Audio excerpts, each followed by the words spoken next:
Neat లీకేజ్కి బాధ్యత వహిస్తూ కేంద్ర మంత్రి ధర్మేంద్ర ప్రధాన్ రాజీనామా చేయాలని కాక్రోచ్ జనతా పార్టీ చేపట్టిన నిరసన ఉధృతం అవుతోంది. నేడు మరోసారి పార్లమెంటు ముట్టడికి సీజేపీ పిలిపించింది. పార్లమెంట్ వైపు వెళ్తున్న ఆందోళనకారులను పోలీసులు అడ్డుకుంటున్నారు. దీంతో ఉద్రిక్తత నెలకొంది.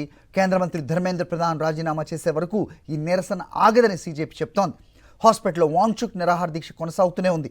సీజేపీ ప్రతినిధులు ఎంపీలను కలిసే అవకాశం ఇవ్వాలన్నారు వాంగ్చుక్.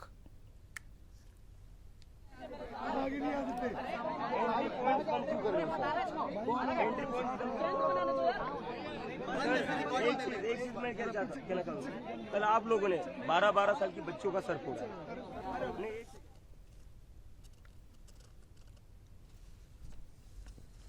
నిన్న చలో పార్లమెంట్ తీవ్ర ఉద్రిక్తతలకు దారితీసిన విషయం తెలిసిందే. వేలాది మంది సీజేపీ మద్దతుదారులు పార్లమెంట్ వైపు దూసుకురావడం, బ్యారికేడ్స్ దాటి వెళ్లేందుకు ప్రయత్నించడంతో పోలీసులు అడ్డుకుని బాష్ప వాయువు కూడా ప్రయోగించారు. లాఠీ చార్జ్ చేయడంతో పార్లమెంట్ పరిసరాలు రణరంగాన్ని తలపించాయి. పలుచోట్ల రాళ్లు రువ్వటం, తోపులాటలతో అటు పోలీసులు ఇటు ఆందోళనకారులు గాయపడ్డారు. ఆందోళనతో నిన్న కేంద్ర ప్రభుత్వం సీజేపీతో చర్చలు జరిపింది. కేంద్ర మంత్రి నడ్డాతో జరిగిన చర్చల్లో తమ డిమాండ్స్పై సానుకూల స్పందన వచ్చినట్టుగా సీజేపీ అనౌన్స్ చేసింది. అయితే చర్చించి చెబుతామన్నారు కేంద్ర మంత్రి జేపీ నడ్డా. మరోవైపు పార్లమెంట్ పరిసరాల్లో భారీగా బలగాలను మోహరించారు.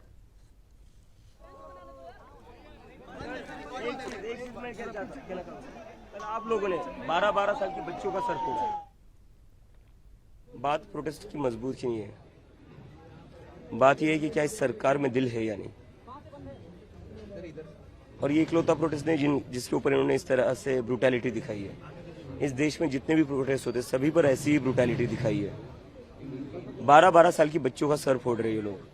एक धर्मेंद्र प्रधान जिसके ऊपर ऑलरेडी 20 से ज्यादा बच्चों का खून है, उसको बचाने के लिए और बच्चों का खून बहा रही है। शर्म आनी चाहिए इस सरकार को। ये सरकार नहीं है, ये तानाशाही है। इसको सरकार के ना बंद कर दीजिए आप लोग। सरकार वो होती है जो जनता द्वारा चुनी जाती है और जनता के लिए काम करती है। ये सरकार नहीं, ये तानाशाह है। इसका जवाब तो सोनम सर ने दे दिया। उनका अनशन अभी भी जारी है। तो सरकार ने जो भी स्टेप लिया था वो किस लिए लिया था? उनको भी इलीगली डिटेन करके रखा है हॉस्पिटल में, क्योंकि उनका अनशन तो जारी है। तो हॉस्पिटल में रखने का मतलब क्या है उनको? अगर उन पर कोई ट्रीटमेंट नहीं हो रहा है तो what is the point of keeping him in the hospital? तो सरकार ने इलीगली डिटेन कर रखा है। और कल की जो ब्रूटैलिटी हुई है स्टूडेंट्स के ऊपर, सोनम सर ने उसकी वजह से अपना अनशन जारी रखने का अनाउंसमेंट किया है। మరిన్ని అప్డేట్స్ కోసం ఛానల్ ను సబ్స్క్రైబ్ చేయండి. నోటిఫికేషన్స్ కోసం బెల్ ఐకాన్ పై క్లిక్ చేయండి.